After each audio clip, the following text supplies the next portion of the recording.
Hello, citizens of YouTube land. Hey, It's your president and your VP, and we're back once again with some more comic book related stuff for you guys. This time it's going to be Spider-Man, the Ultimate Guide, as well as oh, Spider-Man, Maximum Carnage. yeah, guys. Let's dive right on into this. This particular book here came out in the early 2000s, and it basically covers all things Spider-Man up until that point. You can see that it's got a nice cover here, and it's actually hardback, which was cool. And we picked this up for about $10, I believe it was, up at a store called Vintage Stock in Springfield, Missouri. Shout So out to them. You guys are awesome, as always. yeah, and it dives right on into it. We got nice color artwork here, and you flip through, and it talks about Peter Parker and other different aspects here as we just kind of flip through, and you get into the spider sense and why it works and different aspects like that. So this whole thing is really cool, and it's very recommended on. Highly recommend that if you're a Spider-Man fan, go out, seek this out. You're gonna love it. He even covers a bunch of like his, It covers parts of when he like his, teamed yeah, up like and Spider-Man in the '60s, and then just a whole bunch of things, and like his first appearance in 1963. There's the Chameleon, by the way. He's which awesome. He's an I awesome villain, by the way. The I don't Chameleon think is. enough respect is given to Mister Dmitry Smirdyakov. I think is how you pronounce it. It's weird. He is actually the half brother of Craven the Hunter down here, and if you know your Spider-Man mythology, then you understand that Craven the Hunter was actually part of the Russian nobility class that fled during the Communist Revolution. So that's really cool too. And then of course we get the Vulture, and it basically is going to cover several of the villains that Spider-Man's were Rogues introduced Gallery. in the '60s. Oh, hey, Here's look. Doctor Yep. Octopus, Then you got. the Sandman, Oh, he's a cool villain. I like the Sandman. Oh, he's my favorite. the Lizard, He's my yeah, favorite. Kurt Dr. Connors. Kurt Connors. Kurt Connors. He's my favorite.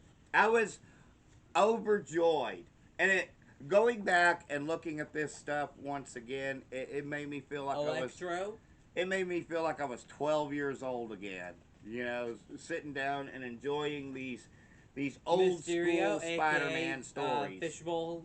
Yeah. Fishbowl Head, as uh, Mr. Spider-Man would like to call him. The Green Goblin. You see, guys, I don't know if it's just me, but maybe a lot of you feel like this too out there. Craven the That Hunter. the newer movies, and whatnot, they're not really respecting the source material too The much. Sinister Six. Scorpion, Oh, that's yeah. another villain that he That's really did. another villain. He doesn't get talked about much. I think he was in one of the video games once. It was Spider-Man 3 for the PlayStation Mm-hmm. 3.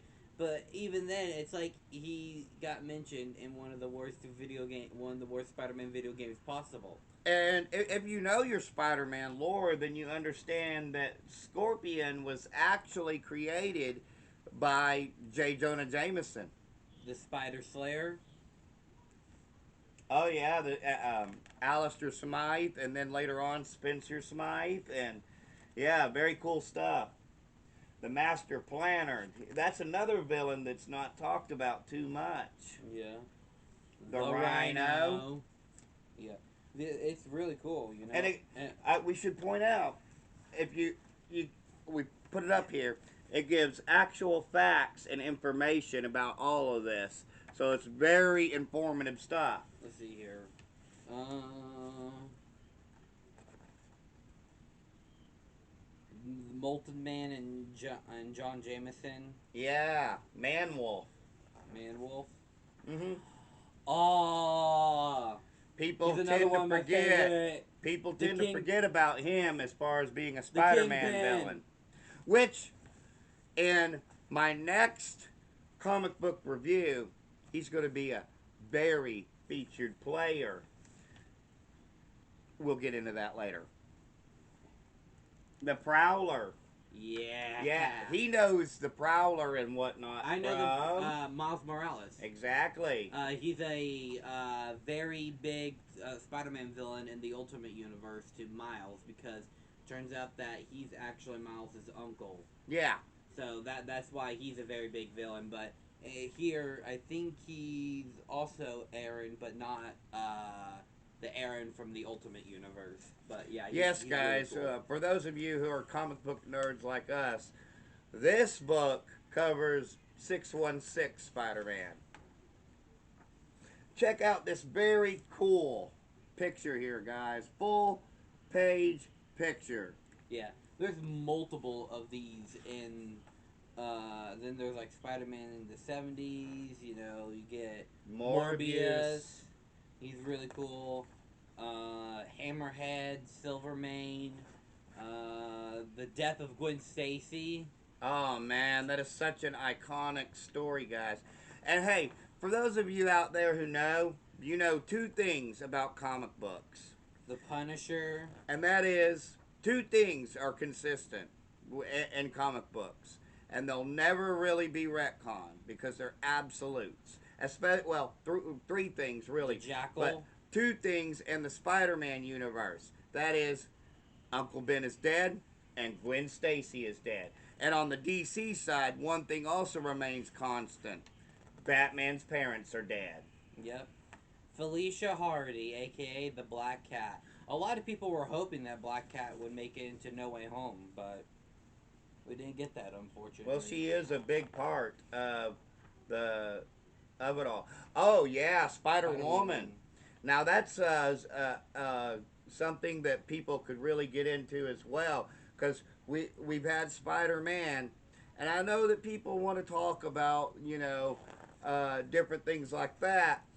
It's weird because you don't have to gender swap things all the time, guys. We actually have a Spider Woman. So, The yeah, the Hobgoblin. Hobgoblin. He's another one that really isn't talked about much these days. The Juggernaut. He's mostly an X-Men villain, so Yes, but he kind of, I think he actually did make his Cloak and Dagger. debut in Spider Man. And there's one thing about the Juggernaut, and that is he's unstoppable. Nothing stops the Juggernaut. Yeah. The alien costume, Yeah, we're getting aka into the the Black. 80s here. Yeah. The Silver Puma. Surfer. Yeah. Solo. Tombstone. The Wedding. Yep. Craven's Last Hunt.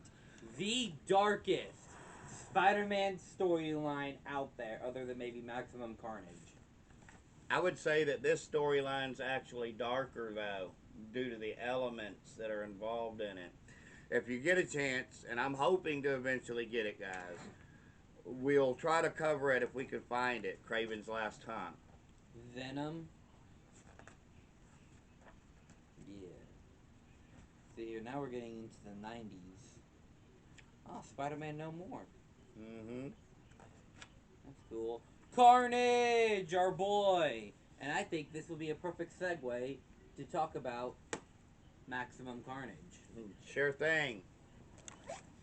So, this book right here, I bought this off of Amazon for 25 bucks or so. And it is a 14-part comic book crossover between Captain America, the Avengers, Spider-Man, and a whole bunch of others, and Shriek, who's a mutant. And it's just really cool. You had Spider-Man and Venom. They had to team up to take down Carnage because he's back in town and he wants to burn it. It says Carnage is back in town and he's going to burn it to the ground. And it's just a really cool crossover event here.